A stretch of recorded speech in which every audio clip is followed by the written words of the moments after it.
Guerras como la de Ucrania contra Rusia, Israel o Palestina, enfrentamientos Real Madrid-Barcelona, partido político de izquierdas o de derechas. Estamos continuamente posicionándonos en un bando o en otro, pero además estamos continuamente atacando al otro y defendiendo a muerte al nuestro. A veces, incluso cuando una acción concreta se ve que es claro que nuestro bando la realizó de forma incorrecta, nosotros seguimos defendiéndola. Y bueno, si ya metemos en esta partida a las redes sociales, es una auténtica batalla campal.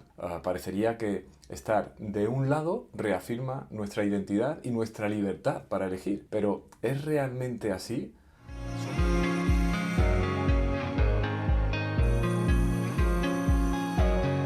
¿Somos conscientes de si posicionarnos de forma tan rígida de un lado es un signo de libertad o si por el contrario es una muestra más de cómo hemos perdido totalmente esa capacidad real de ser libres y no somos más pues que un elemento manipulado por la propia sociedad, los medios o ese un poco nivel superior que tiene mucha más capacidad de decisión? Bueno, esperemos que este vídeo nos ayude a realmente ser más libres, más conscientes, pues desde ahí es de donde podemos realmente vivir con una mayor armonía. Cuando yo era más joven, vivía siempre con la sensación de que cambiaba demasiado de opinión.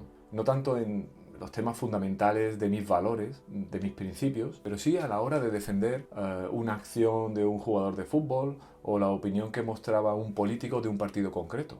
Durante mucho tiempo pensaba que esto era una falta de personalidad. De hecho, algunas personas me lo decían ahí, esa disposición de incluso hacia mi equipo, ¿no? O hacia el partido que me gustaba, de criticarlo. Me decían que no tenía esa claridad para mantener fija siempre una postura, era señal de que aún no tenía la madurez suficiente para poder defenderla. Por suerte, tras mucho leer y con el paso del tiempo, me he dado cuenta de que no solo era correcto actuar de esa forma, sino que era una señal de espíritu crítico, de un espíritu que no se conformaba simplemente con validar aquello que venía desde una persona o desde una fuente de la que yo en principio era un seguidor. Luego también he estado leyendo a referentes y a pensadores y he visto como para ellos también esa capacidad para dudar de cada argumento y solo posicionarse si la sensación real es que el contenido en sí es merecedor, y no porque antes ya me haya posicionado de ese lado o por cualquier otra situación de ese tipo, es realmente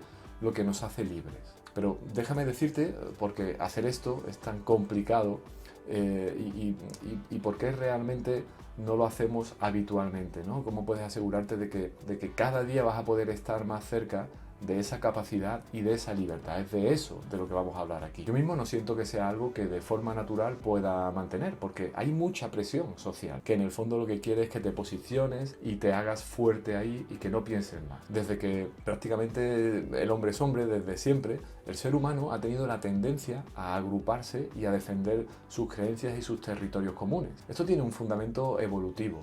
Pertenecer a un grupo pues nos proporcionaba seguridad y aumentaba también nuestras posibilidades de supervivencia. Sin embargo, todo esto va evolucionando y en el mundo moderno y mucho más globalizado, esta predisposición tribal, ¿no?, puede llegar también a que nos genere unos conflictos bastante importantes. No solo ya las guerras, los enfrentamientos políticos, sino también las propias divisiones y los conflictos internos que se dan en pequeños grupos, no sé, como tu comunidad de vecinos o tu barrio. Todo tiene una raíz común. Es porque nos identificamos con un grupo y renunciamos o cuestionamos a abandonar ese grupo o lo que esté pasando o diciendo ese grupo en ese momento. Incluso cuando muchas veces puede llegar a ir en contra de nuestros principios fundamentales. Entonces la pregunta ahora sería, ¿por qué nos agarramos con esa energía tan irracional a un grupo y a una opinión concreta? Bueno, existen muchas razones psicológicas y sociológicas por las cuales nos agarramos a esa pertenencia y la justificamos incluso cuando desde una posición más neutral se ve claramente que eso es erróneo. El primer punto podría ser la identidad de grupo, de la que ya hemos hablado un poco. Pertenecer a un grupo de forma consciente y muy inconsciente también nos valida, nos hace sentirnos seguros. Pero claro, cuando alguien se identifica tan fuerte con ese grupo, puede sentir una amenaza para su identidad si hace alguna crítica o si decide abandonar ese grupo. Esa es la razón por la que, por ejemplo, incluso en algunas sectas, la persona toma conciencia de que no es adecuado lo que se está haciendo allí, pero no consigue tomar la iniciativa para irse. Luego, la segunda característica es la disonancia cognitiva. Esto es un aspecto psicológico que nos dice que cuando las personas se enfrentan a una información que contradice sus creencias o acciones previas, entonces pueden experimentar una sensación de incomodidad, que en algunas personas es mayor que en otras, ¿no? Esta es la disonancia cognitiva. Y para resolver esa incomodidad, ¿qué solemos hacer? Pues de forma inconsciente también justificamos el argumento como válido, aquel que nos hace mantenernos en nuestro sistema de creencias, para también incluso llegar a no dar importancia o no querer recibir información que sea conflictiva, en lugar de tener que llevarnos a cambiar nuestro punto de vista. Por eso las personas, según su postura sobre algunos temas, tienden a leer y escuchar determinados medios de comunicación o a determinadas personas, que claro, lógicamente confirman sus ideas, y eso hace que los polaricen todavía más, porque no ven ideas alternativas. Luego también es cada vez más difícil, pero el tercer punto podría ser la falta de información, o al menos la falta de una información amplia, porque mucha gente al final recibe una información muy sesgada. Y es porque algunas personas pueden no estar al tanto de, por ejemplo, las acciones negativas que tenga un partido o un grupo en el que ellos pues, sean seguidores, ¿no? O recibir una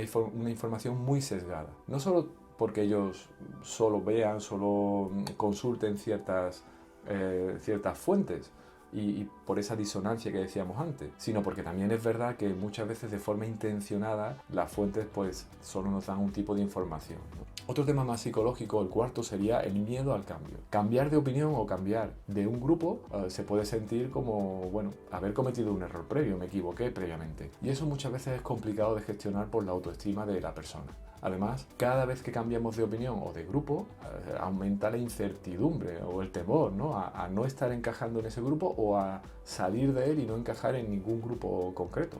Luego, el quinto apartado podría ser la presión social y la conformidad con lo que tenemos alrededor, ¿no? Que además ahora con las redes sociales nos llega hasta la palma de la mano, la tenemos en la mano, ¿no? Ya hice un vídeo sobre esto que puede ser interesante, porque lógicamente queremos encajar y ser aceptados, y es natural que nos afecten, nos duelan las opiniones y las acciones que hacen las personas que nos rodean. Pero antes ese círculo era muy cercano, muy pequeño, amigos, familiares, compañeros cercanos, que cuando apoyaban algo, pues a nosotros, salvo que quisiéramos ser muy rebeldes, nos era muy complicado ir en contra. Pero ahora esos amigos, entre comillas, que están en las redes sociales, que son muchísimos, pues también terminan jugando ese papel. Y eso dificulta pues que podamos satisfacerlos a todos, siempre habrá crítica. Y por último está pues ese compromiso anterior, ¿no? El hecho de habernos comprometido anteriormente con algo. Una persona que ha invertido tiempo, energía, recursos en defender, en apoyar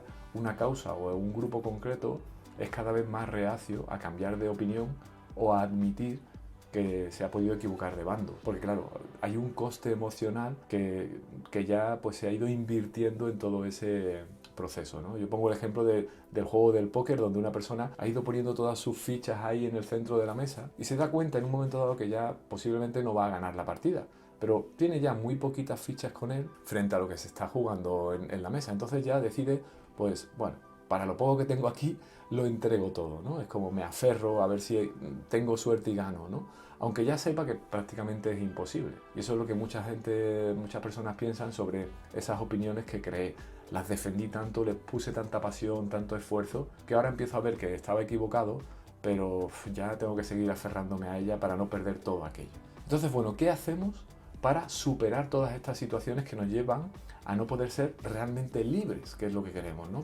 Libres para posicionarnos, libres para pensar, libres para actuar? Tenemos que entender y tomar conciencia de que vivimos en la era de la información, pero también en la era de la desinformación y la manipulación. Nunca ha sido más importante tener un espíritu crítico y analizar la información que consumimos cada día. La falta de ese pensamiento crítico y la disposición a aceptar una información que nos llega sin cuestionarnos nos hace muy vulnerables, porque nos pueden manipular muy fácilmente. Entonces nos convertimos en piezas de un tablero, donde son otros los que están jugando con lo que yo voy viviendo en mi vida. Si no cuestiono, para empezar, nuestras creencias, la de los grupos en las que estoy, pues entonces nos convertimos en marionetas, actuando pues en función de una creencia, una ideología, sin entender realmente por qué y para qué. Y bueno, y generando en el lado contrario enemistades cuando me polarizo al máximo, porque sentimos que es lo que hay que hacer, cuando en el fondo lo que debemos hacer es analizar bien todos esos pensamientos, ponerlos en tela de juicio para evolucionar de verdad. Si pienso en una metodología sencilla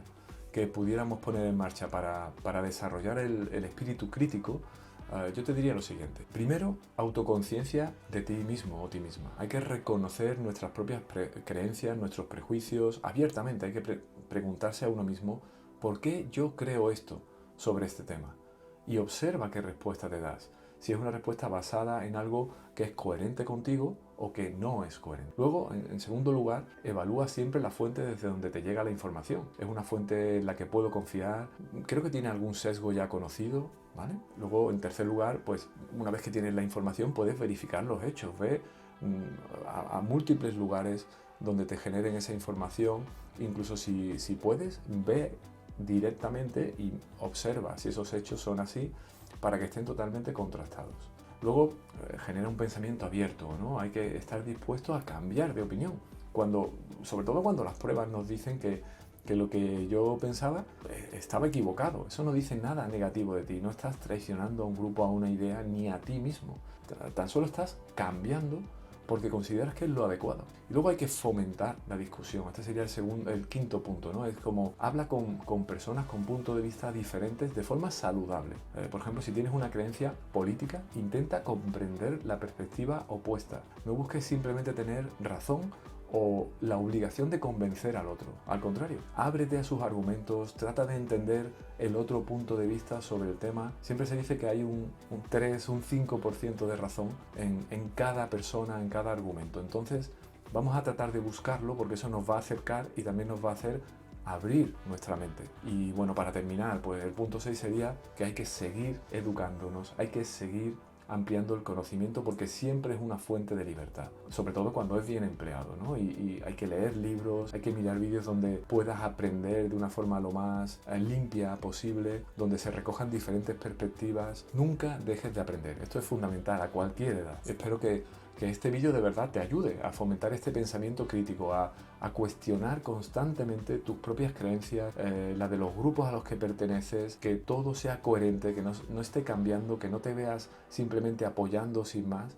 porque es la opción de ser verdaderamente libres y de tomar decisiones informadas y que beneficien no solo a ti, no solo al grupo en el que estés, sino que sean realmente decisiones que valgan para la humanidad. Recuerda dejarme en comentarios cómo aplicas tú el pensamiento crítico, si tienes alguna otra opción o alguna regla para aplicarlo, cómo te ha podido beneficiar o incluso qué has tenido que sufrir cuando otras personas no han sabido aplicar este pensamiento crítico.